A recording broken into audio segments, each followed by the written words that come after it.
Bienvenidos. This is a podcast that explores Latinx media and culture in its many forms. I am Dr. Rojo Robles. And I am Dr. Rebecca L. Salois. And we are Latinx and Latin American Studies professors at Baruch College in New York City.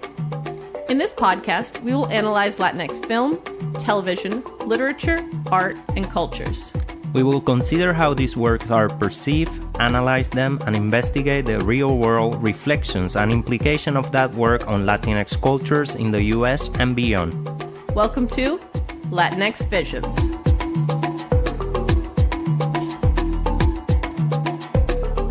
Bienvenidas, bienvenidos, bienvenides. Welcome back, everyone. Welcome to Season 9 of Latinx Visions.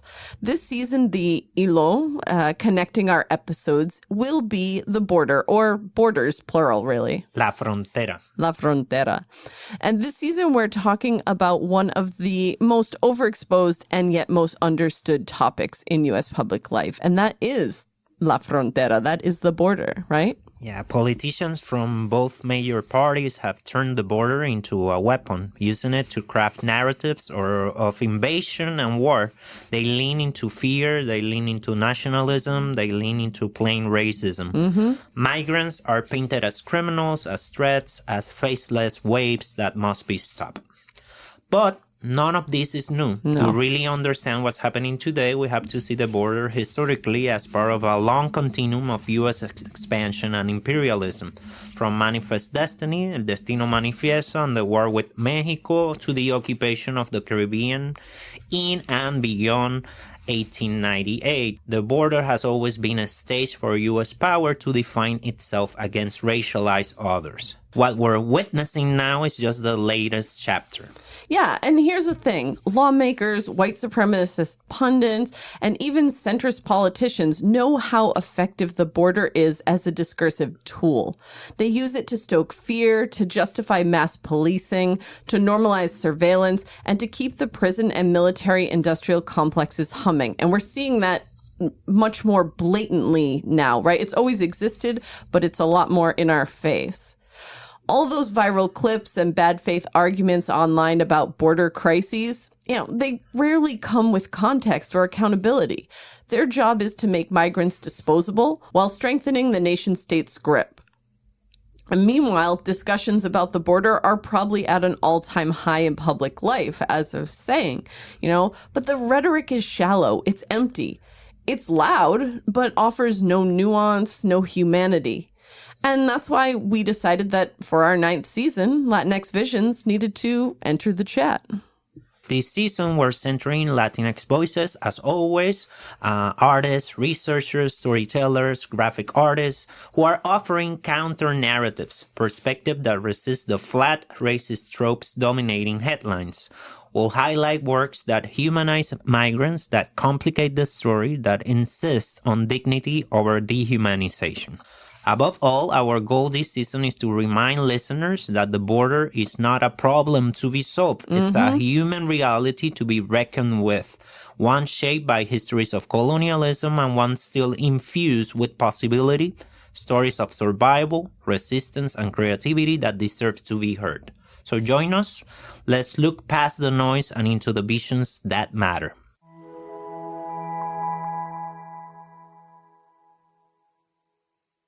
In our first episode for the season, we'll provide you with some background information on our film that we're discussing today, Who's Dayani Cristal, including who made it, what the goal of the film is, and how it approaches telling the story of one man who can no longer speak for himself.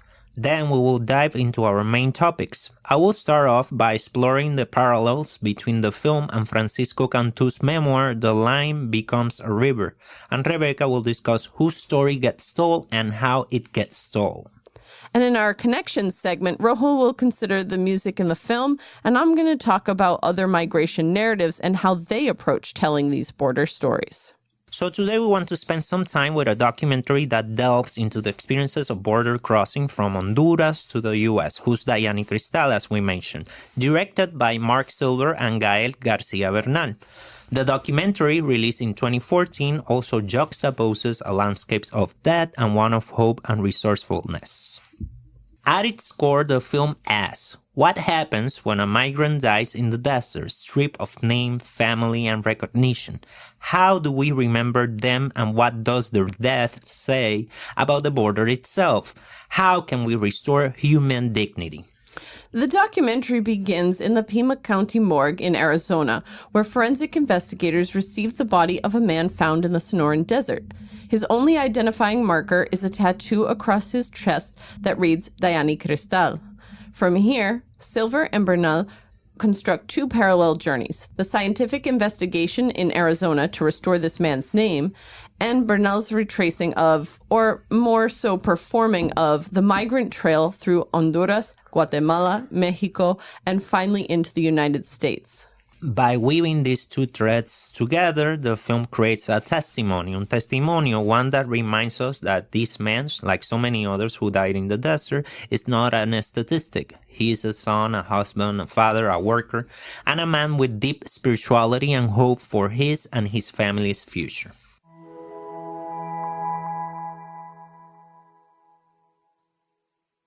All right, so Rojo, why don't you get us started with your part of the conversation? Yeah. One of the film's most sobering points is how death has become normalized at the U.S.-Mexico border. Experts interviewed in the film point out that the death rate in the desert has actually increased in proportion to the militarization of the border. Mm-hmm. We often hear that the desert itself is dangerous, as if nature were the culprit, como si la naturaleza fuera la culpable. But Who's Dayani Cristal, el documental, makes it clear that the desert kills because U.S. border policy has made it so. Yeah, nothing was more profound to me than that moment when they showed, well, maybe not nothing, but it was quite a profound moment when they showed the map of where they put up all these border walls and said like, oh, well, now people won't go through the desert. And they can't go through here, so they just won't come. It's like, that's not how it works. Yeah. The film uses mapping also. That is a good strategy to show like precisely like these arguments. Mm-hmm. So the film shows us how the Clinton and Bush administration in the 90s and then early 2000 doubled down on this logic, pushing migrants into harsher, more remote terrains so that the danger itself becomes a deterrent. But deterrence through death doesn't deter. That's what the film's main argument perhaps is. Yeah. It only dehumanizes. Absolutely. Migrants still cross because most time they have no other option. They walk into conditions that almost guarantee suffering and often death. This framing immediately reminds me of Francisco Cantu's 2018 memoirs, The Line Becomes a River. Cantu was a former border patrol agent turned writer that insists that the border is not natural. No es inevitable. It is an arbitrary line imposed into the land through war, treaties, and political calculation. Yeah, and that's something we're going to explore even further throughout this season of episodes. Yeah, precisely. That is something that is going to be a constant discussion this semester. Mm-hmm. So Cantu shows us that the violence of the border stems from this arbitrariedad. People don't die because the desert is inherently deadly, although, it is very extreme. But the book and the film present us with the reality that they die because U.S. enforcement pushes them into the desert. Yeah. So the border itself manufactures suffering. And here, the parallel with Who's Dayani Cristal is striking. Both the film and Cantu's memoir underscores that a line drawn in the sand can become a generator of violence, that the so-called Corredor de la Muerte in Arizona exists not by chance, but by policy design. Cantu also described how border patrol agents and the institutions that employ them treat migrants as objects. Water bottles slashed, clothing shred, belongings scattered as trash. All of this becomes a symbolic erasure. Migrants are not people. They are illegals or bodies. And that's something that we get the visual representation of through the film, right? So you're talking about it in the context of this memoir, and it's further reinforced through the visual of the film. Yeah, in a way, also the film tells the story of a body turning into a human, into a person, a human being with a family, yeah, with connections to an ecology, Honduras, with solidarity, friendship along the way in the migrant trail. So it's kind of like the transformation from the body to the human being. Mm-hmm. In the morgue scenes of Who's Dayani Cristal, we see the same erasure at work. Migrants who died in the desert need to be recorded as John Does. Yeah, their lives suspended in anonymity. Without names, without records, grief itself becomes impossible. The authorities then puzzle back to restore the personhood and the mourning process of the families. And it was actually intriguing to see how they approach that and how there are people on this side of the border who are attempting to rehumanize these bodies. Yeah. And we see that playing out both in the U.S., Mexico, and other countries as well. So it's a transnational process. Yes. But the act of naming or of telling a story becomes resistance. Yeah, Cantu argues that when we narrate these lives, when we grieve them, we restore dignity. And the film enacts these same gestures. It turns one anonymous migrant little by little into a human being with a face, with a family, with a history, and with a story to tell about his migrant journey. Mm-hmm. Yeah. Cantu is also honest about the toll that witnessing this violence takes on the body and the psyche. He described nightmares, nosebleeds, anxiety, the way violence gets into his subconscious and left scars. Migrants carry the bodily injuries, the risk of death, the ruptures of family separation, as we see in Who's Dayani Cristal. Yeah. Agents like Cantu carry psychic damage, the weight of complicity. It is asymmetrical, evidently. Yeah, of course. Very importantly, it's important to say evidently it is asymmetrical, but it reminds us that the border corrodes everyone it touches. Right, yeah. In the film, Bernal takes on this burden differently and arguably lightly, and Rebecca will get more into this. By walking alongside migrants, eating with them, riding atop La Bestia, the train, he tries to feel el cansancio, la vulnerabilidad del viaje.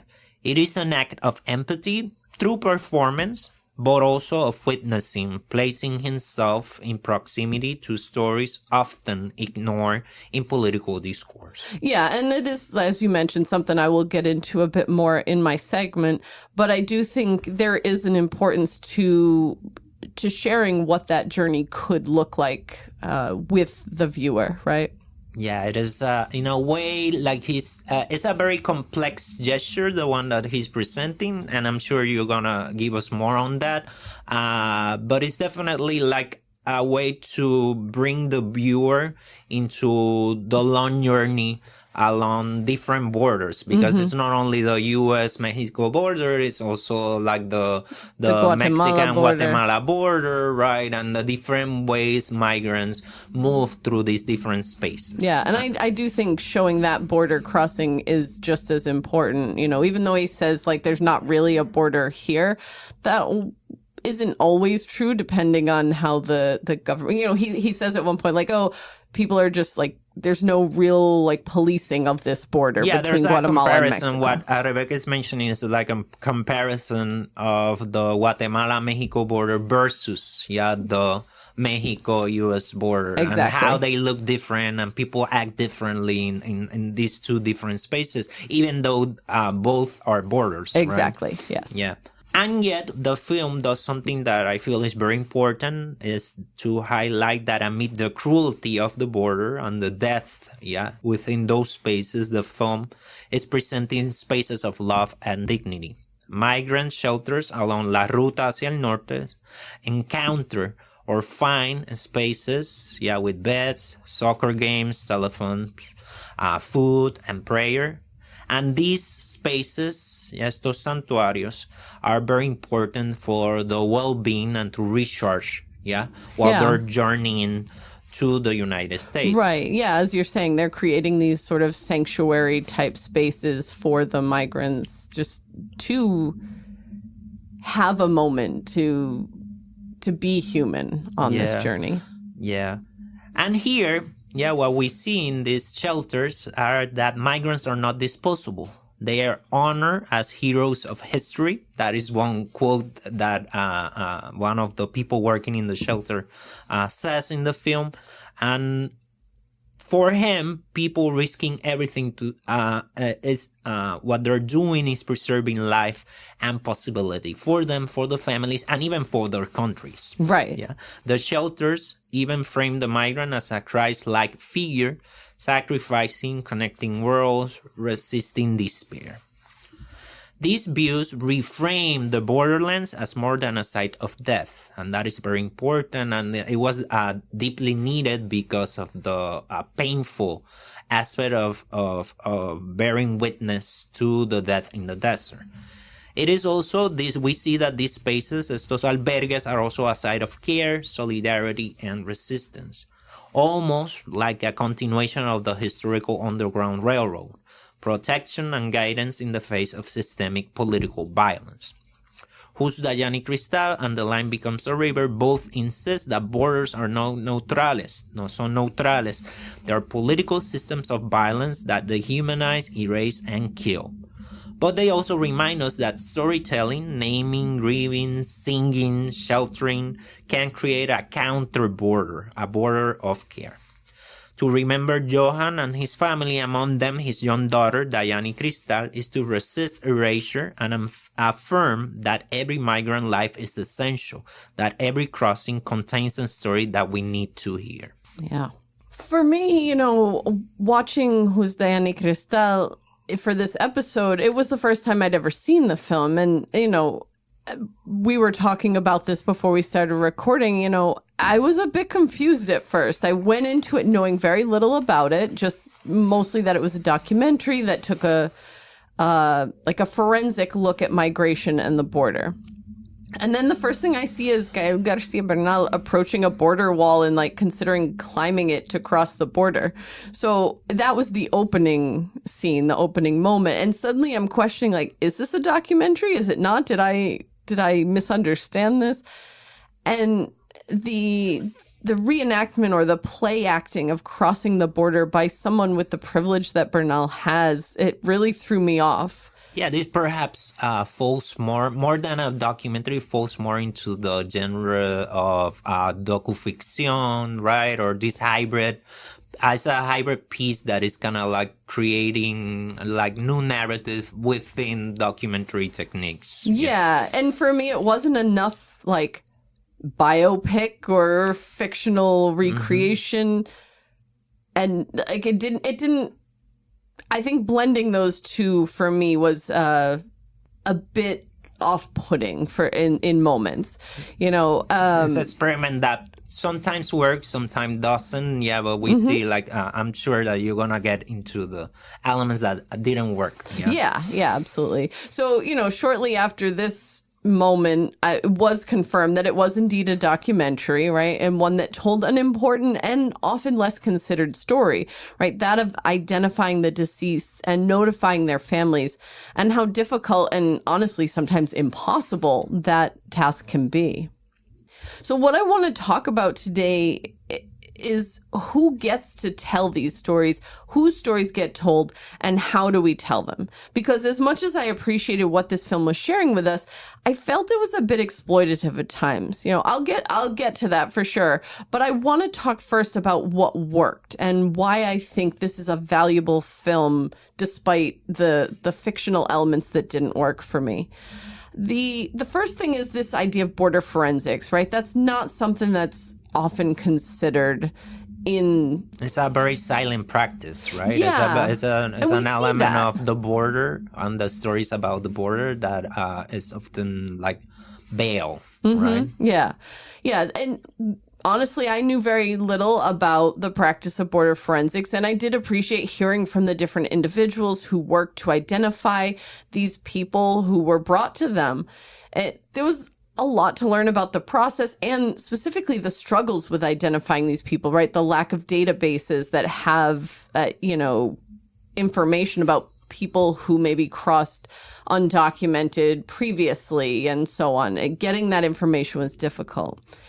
So I thought it was important, as you mentioned earlier, right, to address the fact that Clinton and Bush really initiated many of the border policies that we still have today.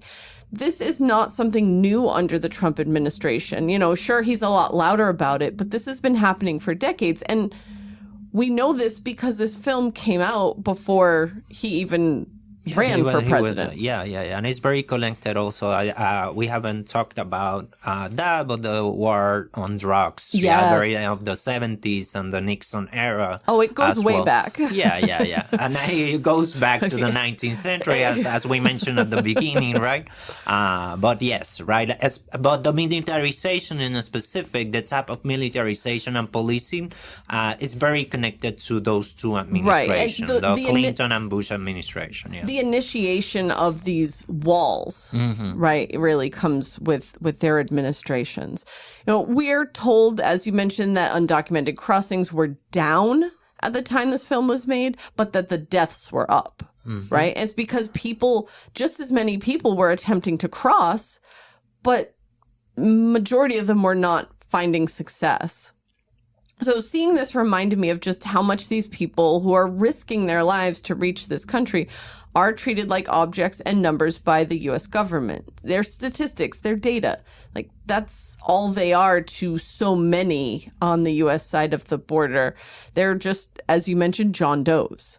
And I will say that there were moments, particularly with one of the forensic specialists, where I thought he was missing the real issue. You know, he talked about how we need to admit that there's a problem, which I can agree with, but the problem isn't what he was mentioning, right? He focused on how these people come and do jobs that U.S. workers won't do, and that we would experience a great loss if they were unable to come here. And I was like, sir, that's not it.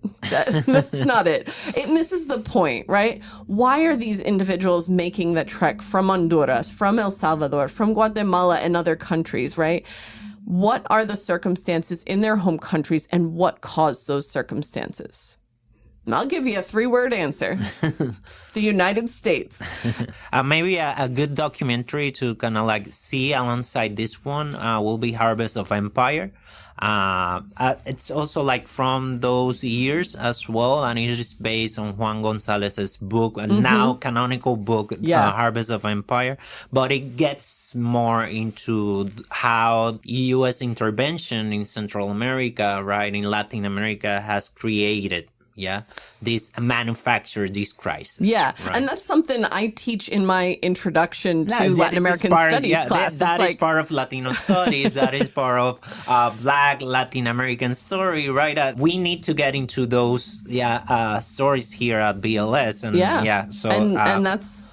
But most people, for most of our students, every semester we get like, oh, this is new for me, right? Yes, absolutely. And that's what I was going to say is that they hear these stories, but they're only hearing one side of the stories. They're not getting to the root. And that's what I think. I don't think this guy was malicious in his answer in the documentary. It's just that he probably also was not really taught those roots. And he's presenting an argument from the point of view of economics, U.S.-centric economics, right? He's like, we should validate the migrants because they're like serving the U.S. economy. And that was something that was like a part of the discussions about essential workers during the height of the pandemic. Yes. Right? It's like this idea that we should value them because they're like serving the U.S. economy in a time of distress. Yeah, but we see that it's an argument that is only taking into consideration the economics of the imperial country. Right. And I know that what I'm bringing up here really wasn't the focus of the documentary, so I don't expect that it would have been included.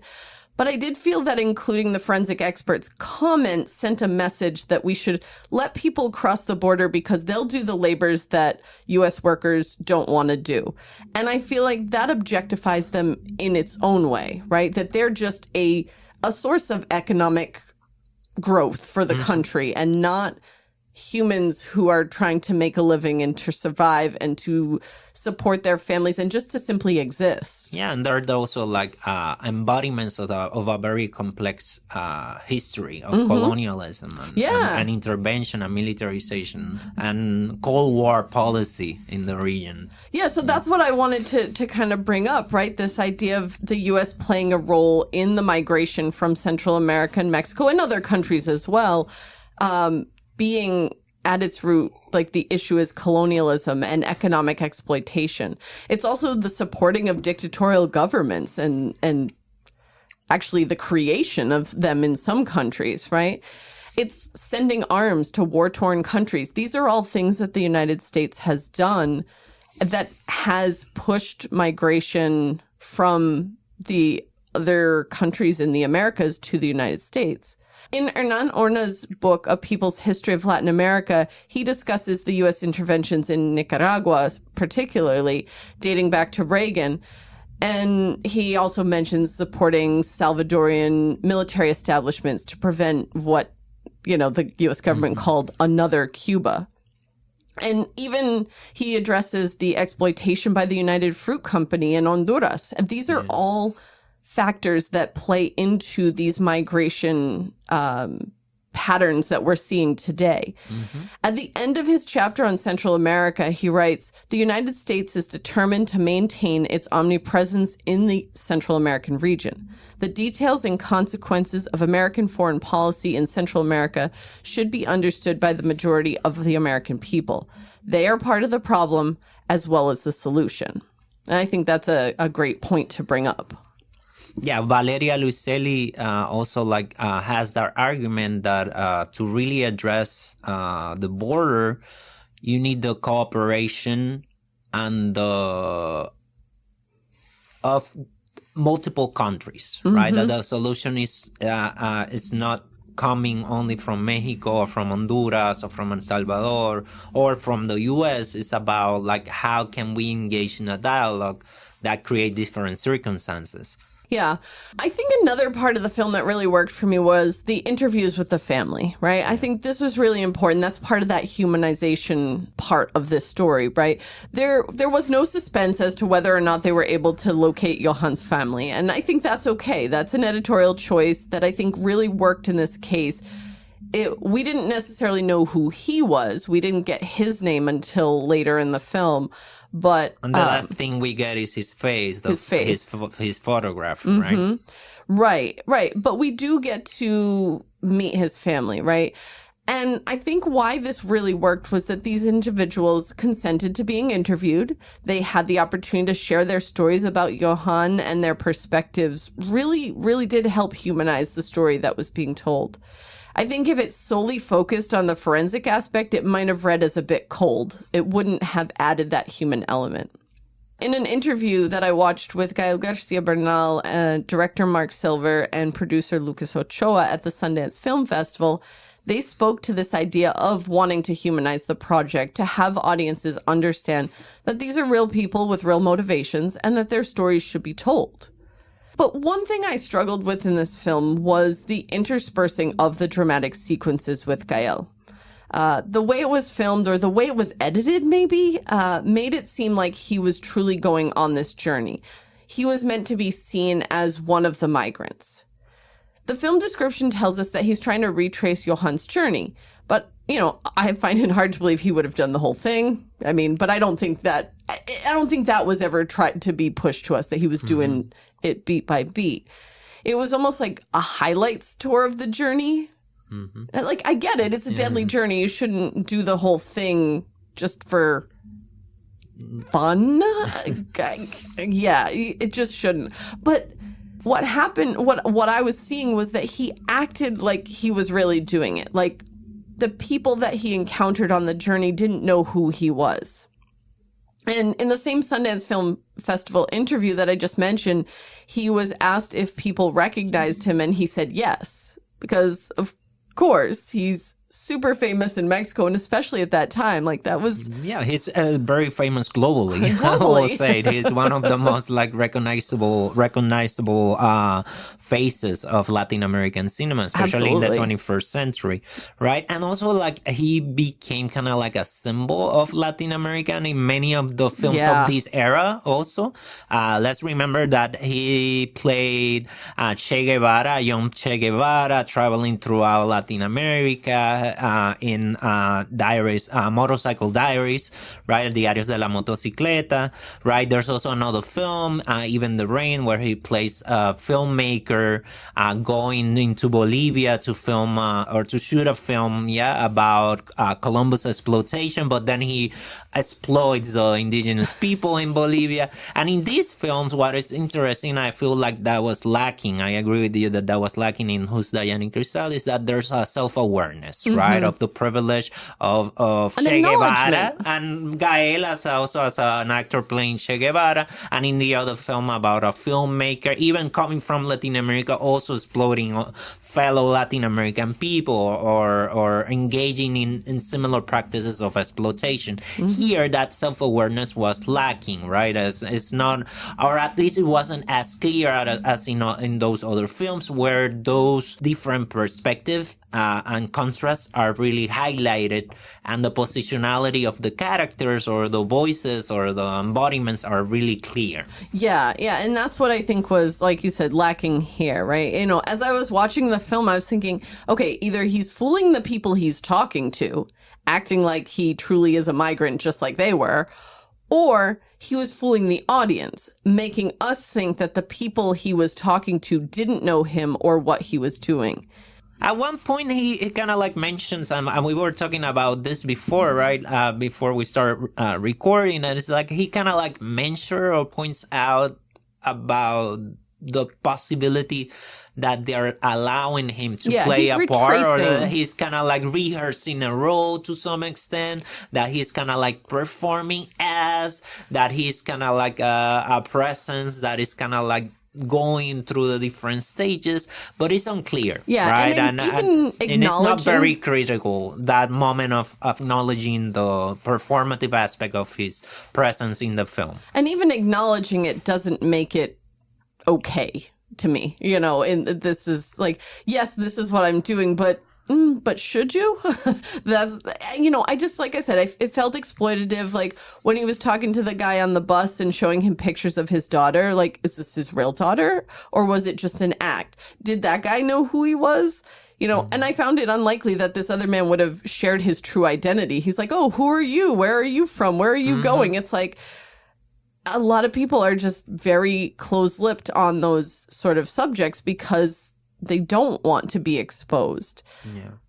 And then there was another part where they were filming a young woman talking on the phone. And I was like, was that a real shelter? Yeah. Yeah, the shelter. Was that a real conversation? Was it a performance? Like, did she say, yes, okay, you can film me while I'm talking to, I don't know. It just, it read uncomfortable to me. A question. In the interview you watched, with Gael and the director Mark Silva, do they talk about the ethics of the documentary in any way, or the any debate that happened while shooting the film? Not really. There was another video that I watched, which was just with the director for Democracy Now!, which I'll talk about in a little bit.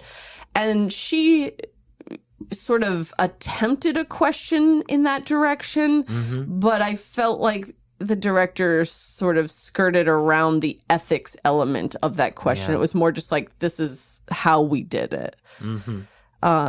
Yeah. You know, also the end of the film, right, when they return the body of Johan to his family in Honduras, this scene also felt a bit performative to me. Have you ever seen those like home renovation shows where they're like, move that bus, and then like they move the bus, and it felt like that to me. Like everybody was, okay, we're gonna do this, we're gonna like reveal this is the big thing.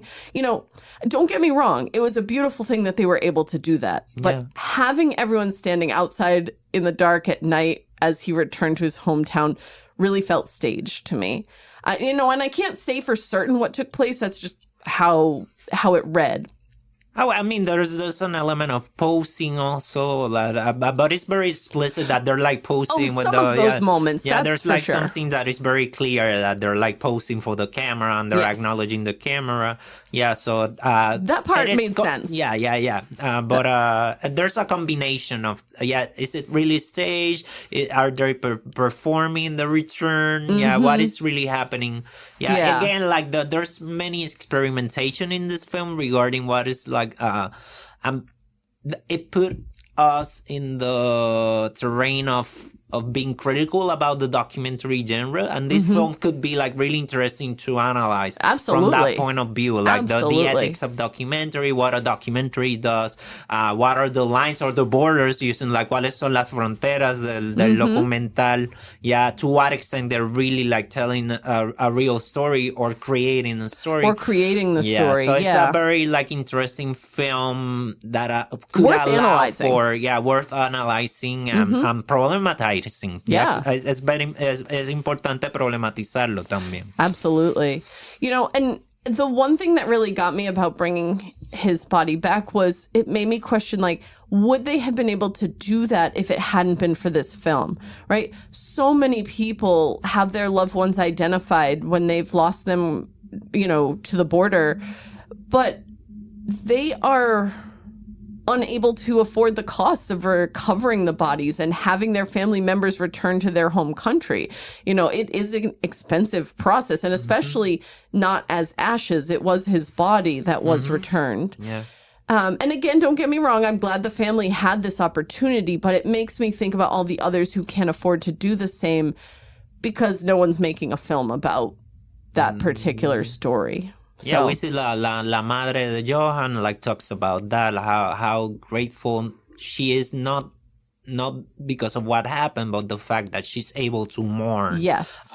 Johan. That was a beautiful moment. Yeah. So she's like very like open about the importance of that moment for her, right? Or the fact that the body was returned. And she's the one who speaks to recognizing that there are so many others that don't have that ability. Again, the film is not very self-aware or about what it's doing, or it's not trying, or it's not problematizing what it's doing. Yeah. Right. You know, and as I was thinking about what to talk about for this episode, I started to consider this exact thing, right? You know, how documentaries have the potential to be exploitative. And I found an article by Eric Weidman from the University of Maryland, Baltimore County. And this is what he had to say about like the exploitation that appears in documentaries sometimes. He said, but something is unsettling about the rise in popularity of documentaries. The recent notion that documentaries and all subgenres are not only here to teach, but to entertain has given rise to several questions. How can documentaries' main purpose be to entertain without avoiding the exploitation of their subjects? Have documentaries always been exploitative? Is there anything that can be done to combat the exploitation of documentary subjects? And like, I don't have all the answers to these questions, but I think what you're talking about, the problematizing of it, is an important first step. Yeah, to bring the questions and to kind of like dig deeper into the ethics is very important. Yeah. At the same time, because these are like cases that we never hear about. Many times the people that are participating in these documentaries are very grateful about like having a forum to talk about the issues. That doesn't make it right, like in terms of the ethics and how the filmmakers are doing it, but there's also that aspect that we need to acknowledge as well. We do, absolutely. It opens a new archive, of sources that are addressing issues and topics and stories and affects that usually get completely erased, as we said in the beginning. And that's why I don't really have a problem with the documentary aspects of this film. But, you know, in the case of Dayani Cristal, the blending together of the formal documentary style with the dramatic sequences, that's where I found maybe that line becomes a little bit grayer, right? What's the line between educating, entertaining, and exploitation? And it's not a poetic recreation. There's moments that are more like poetic recreation with Gael, right? Like using the La Oración al Migrante, right? That are trying like more to are like addressing the topic from more of a poetic montage-like point of view, right? That it's more connected to like the essay film or the poetic film. Yeah, so the film is doing a lot, but it's not very self-aware of it, of itself. Yeah, exactly. And so this interview that I was talking about with Democracy Now! And Mark Silver, the director, he says the documentary part is the discovery of this dead person in the desert, and we retrace that person or that person's family all the way back to Honduras and follow the body as it goes through this investigative process and returns home to the funeral. Because that case is about a dead man, we need to work out a way where we could breathe life and juxtapose the very tragic story of that person dying in the desert. And we wanted to bring life as a juxtaposition of death, and hence started to work out with Gael what would be the best way to do that. And, obviously this is the solution they came up with. I just unfortunately think it did the rest of the film a disservice. I think Gael could have gone on that journey as Gael. And met people and talked with people, and it would have been instead of play acting, performing exactly. As a migrant, doing the migrant role that right. Just be like, I am Johan doing did. this because I understand that this is this is who I am. This is the journey I'm taking, and this is why I'm doing it. Not, I'm a migrant from Honduras and this is my journey. I don't know. That part didn't work for me. That's all. Yeah. For me, like as I mentioned in my section, the part that kind of like contrasts or bring a life affirming message to the film is actually the shelters. The presentation of these shelters, how they work, the opinions of the people there, the conversation that happened there. For me, that is more important than the Gael parts or his poetic reflections about being a migrant, right? Right. I think that he's not. Right. Exactly. At least in that way. Not in that way. Right. He's a migrant in Hollywood. Sure. He's an actor who is a migrant as well, but in Hollywood with the privileges of being able to come and go. Yeah, with an easy visa, right, to get and even live in the United States very easily because he's famous and has those advantages as a famous person.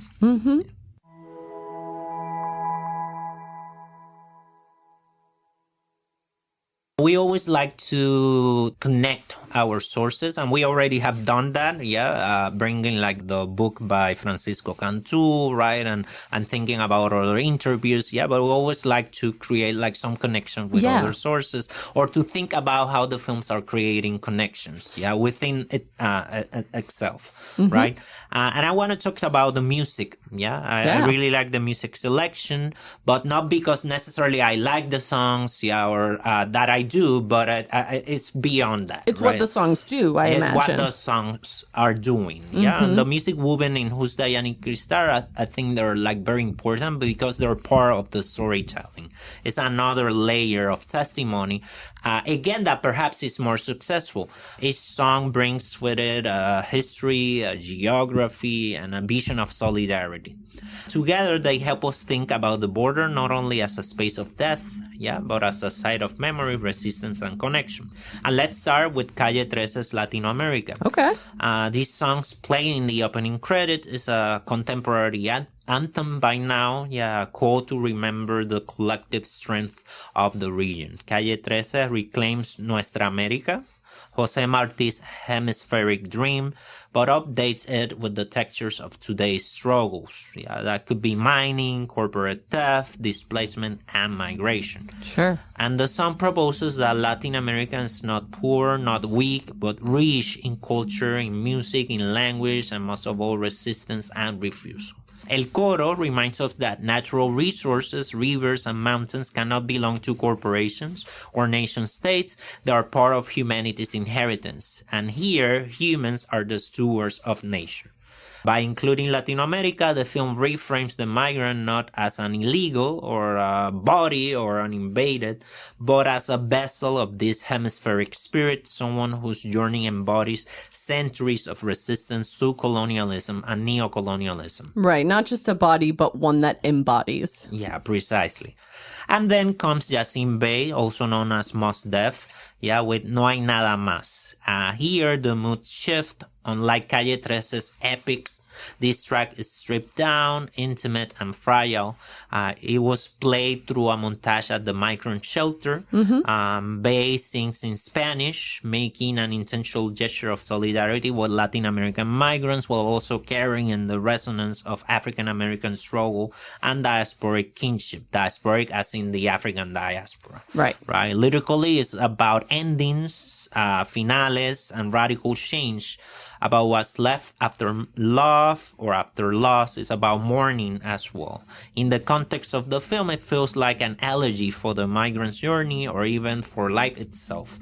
But it also asks us to notice the beauty of the world, the landscape, the small moments of connection in the country or the city, even if in danger. Ironically, it's a reminder that crossing the border is about holding into joy and meaning even when the state tries to strip them away.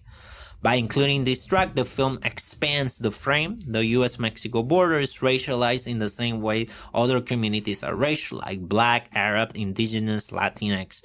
And across these experiences, music becomes a way to bear witness. Yeah, absolutely. I think that song does a great job of that in that moment. And finally, the end credits. We have the documentary closes with a very important song in Leonard Cohen's catalog, The Partisan. And it's within this particular film, it's a haunting choice presented in translation. Yeah, it is, I think that makes it even more haunting, right? Precisely. The song originally tells stories associated with the French resistance during La Segunda Guerra Mundial, a time when people crossed borders in Europe and risked their life to fight fascistas. Its imagery sheltered comrades lost, los camaradas perdidos, frontiers as prisons, maps well into the story of migrants crossing the Sonoran Desert. To place these songs at the end of the film is to argue on the universality of struggle, that what migrants face at the border is not isolated, but part of a larger history of people resisting oppression, often at the cost of their lives. The refrain, freedom soon will come, then will come from the shadows, echoes like a promise. It says the migrant who disappears into the desert is not defeated. They become part of a collective memory, a shadow army of dignity, promising to return. And as you mentioned, it really does help when we think about how this goes beyond the U.S.-Mexico border. It's the story of people and their struggles and oppression throughout the world, but also throughout history. And global movement, right? So we see that the soundtrack is not incidental. It's an archive of transnational resistance. Calle 13 ties the migrant to a hemispheric Latin American identity. Yacine Bey whips in a Black diasporic and Muslim resonance of solidarity, and then Cohen situates the struggle within a global fight against fascism and white supremacy. And together, the three tracks stitch the migrant story into a historical fabric of survival and refusal. Yeah, music in film is just so, when it's done well, it really drives home the messages. And I think even if you don't know these songs and you don't necessarily understand the lyrics or anything like that. Or maybe know the artist. Yeah, there's an element that comes from these songs. And I feel like it is a successful aspect of this film. Yeah, that's what I was going to say. We have mentioned, we have been critical about the film. Not everything feels I think that is very well done, but the song selection is very successful. And like you said, it takes, like the music goes on the journey that we as the viewers should go on the journey as well. Well, I wanted to talk a little bit about some other migration narratives. Like I said before, I struggled a bit with the way the story was told. And I think that a film medium for this sort of retracing the step story, at least how it was done here, is tricky to pull off. And that's what we've talked about throughout the episode. So it got me thinking about other border stories and how they're told. Now, we're going to cover a few more things this season, so I won't go into those here. But as I was watching the film, one of the books that came to mind was Solito by Javier Zamora. And Solito is a memoir about Zamora's journey as a 9-year-old child from El Salvador to the United States in 1999.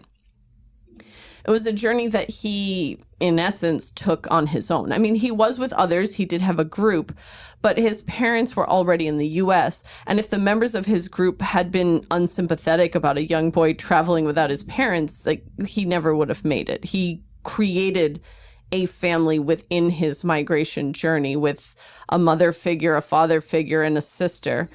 And in fact, many of the members of his initial group did not make it. So if you haven't read it yet, please do. If you're into audiobooks at all, he reads it himself. And I think it really doubles down on the impact of the story being told, because he tells it at a very measured pace. And so he also tells it from the perspective of his 9-year-old self. Right? He's not necessarily looking back. He's kind of going on the journey throughout. Zamora also has a poetry collection Yes. that also is like addressing this period in his life. Like many of the poems are like autobiographical. Yes. And they're also like telling or presenting us like an aspect of this journey. So those two books perhaps can like be interesting in conversation. in conversation, of course, within Zamora's work, but also like as different takes of narrating or presenting these stories. Yeah, and I think, just like Johan's story from Dayani Cristal, like, it is an important story that needs to be told, and it's a story that humanizes the migration experience. And another book that, I read this a while back, but it's another one that I think humanizes the migration experience is The Devil's Highway by Luis Alberto Urrea. That book follows 26 men who attempted to cross the U.S.-Mexico border in 2001.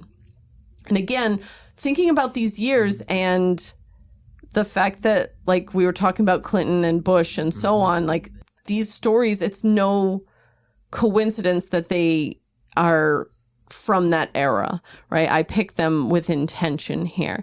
This is another partial, like, retracing of Stepp's border narrative, but without the visual medium, I think it makes it seems more like, okay, this is research, these are interviews. It wasn't like, watch me go on this journey. It was, let me help recreate this journey through the process of these interviews and these talks, which is not something you can necessarily do with Johan's story because he didn't survive, right? Yeah, precisely. In the author's note at the beginning of The Devil's Highway, Urrea explains how the book came to be. He acknowledges many sources and addresses the importance of interviews and travel. He did travel. He also explains that he had unprecedented access to documents and reports from both Mexico and the United States. So it's that acknowledgement of where he gets his information, how he's telling the story, and why he's choosing to tell it in the way he does. Yeah, I feel like also like going back to who's Dayani Cristal, although I really appreciate the voices and perspective of the people working in Arizona, I felt that I needed also voices addressing those issues, forensic or otherwise, but from the point of view of Latin America, right? Yeah. So we have the pathos, right, of Johan's family. We have the emotional aspects. We have the more personal, anecdotal perspective of his family. But I was missing like research. I was missing like people doing that work also, right, in Mexico, or thinking about what the border and the desert means, but from the point of view of Mexico, from the point of view of Honduras, from the point of view of Central American scholar, researcher, intellectual, right, doing this type of work. Yeah. So I'm glad that you're bringing these other recommendations, It right? just sort of helps round out this understanding that we can have. If we rely on only one story from the border, one telling of a person's experience, then it's not going to be enough. We have to sort of create a fuller picture, right? Urrea also acknowledges in his book that some of the conversations were implied, right? When you're recreating these sort of moments, again, it's that acknowledgement. He explains how in the book, these moments are shared without quotation marks. So we as the reader can say, okay, this was not a word for word. This wasn't a verbatim conversation. This is just sort of implied as to how it would have gone. And so maybe perhaps this is similar to the creative liberty taken by Silver and Bernal in Who is Dayani Cristal. Again, a very important story to tell, a lot of great things to come out of it.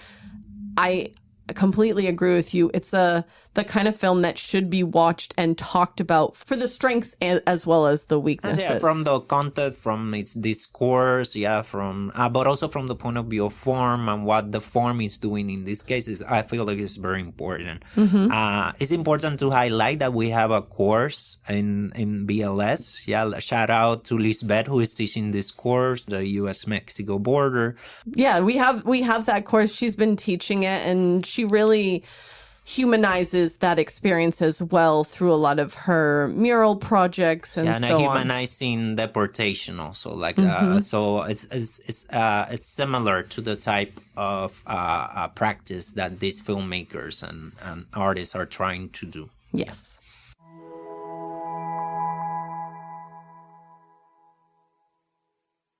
In this episode, we made reference to a number of books, videos, and songs, and we'll be sure to list these resources in our show notes if you're interested in exploring this topic in further detail, and we highly recommend it. As always, thanks for joining us, for listening to us. If you have anything to add to the conversation, you can always reach out to us on social media or by email. Follow the podcast on Instagram and Blue Sky at Latinx Visions. Our email address is latinxvisions@gmail.com. And we would love to include your thoughts in a future episode. Subscribe to us wherever you get your podcasts. Share us with your friends and family. Subscribe and leave a 5-star review to help others find the pod. Ya compartan sus links con familiares, con amigos, con colegas. Queremos expandir más nuestras voces en el análisis y las personas que se unen a nosotros. And be sure to stay tuned for our next episode where we'll continue the conversation around children's literature and the border. Estamos a la escucha. Dale. Until next time.